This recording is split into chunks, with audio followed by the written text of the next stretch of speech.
Assalamu alaikum bandiraɓe, jam wali mon kala pullo ɗo woni. Wala bandiraɓe, mi arti kadi ko ndi woni ngari ndi ɗo photo ɓuri labtude ɗo ndi e yalti friend. Voilà, vraiment mboɗo ñaagi on mbaɗo vidéo ji ɗi partage vraiment mboɗo sohli hoccude ngari ndi vraiment. Ngari ndi noon ndi coda mindita ndi markama. Markal gongal ɗo ngal ko Mutaru Balde woni e markal Mutaru Balde. Ko koyngal ñamangal ngari ndi marka Mutaru Balde. Donc vraiment mboɗo ñaagi on mbaɗe partage vidéo ji ɗi mboɗo sohli hoccude ngari ndi ɓay vraiment onon gandi pullo kam so nagge munge so yi'ani im tan mi wawa yide noon ko wujja mais vraiment ɓooyi ndi yi'aka min mi yawano ɗum faam ko hanki mi faami ɗum. Donc vraiment mboɗo ñaagi on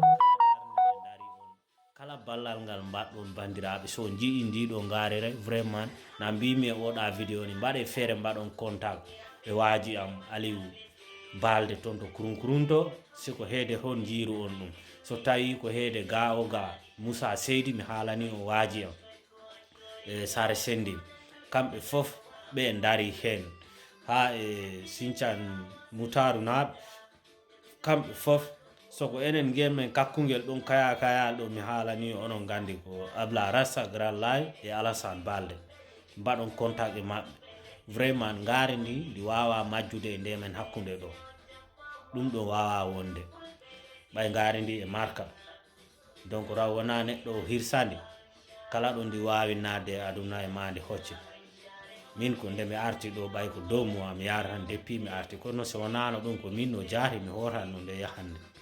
fi sababude ɗum tan ɓay vraiment bandiraɓe joni honi hen mbawten heɓirde tawi woni anane ɗaɓɓa ñande fo ñande jemma e ñalowma gauche à droit woodi yimɓe ɓe ganduɗa harama tekkiwñu dara ɓen ɗo kam ko ɗum mbiyami toujours so a liggaki rek ma gona peno walla gujjowo ɗum ɗon firtorako te mboɗo yiya toujours ko golle tan gokkatama neɗɗo wara dañor torigal ligge tan gokkatama vraiment no hawni mais vraiment mboɗo ñaagi kala jiiɗo ngari ndi yo wanda mbimi imni vraiment tawa waɗi ballal molanal ngal ɗum noon taw soppulo e jarama vraiment kala baɗɗo ɗum ɗo ha gandumi inde makko gandumi mbo mako wonɗi ko soppulo ardo waɗanima kala jiiɗo ngari ndi yahi yii goɗɗo mi yii ngari ndi inchallahu rabbi mi haalta komi waɗani kala baɗɗo ɗum ɗon ma won ko gokkumami ɗum ɗon firtorako ɗum noon bandiraɓe yo jaam ñallu e men.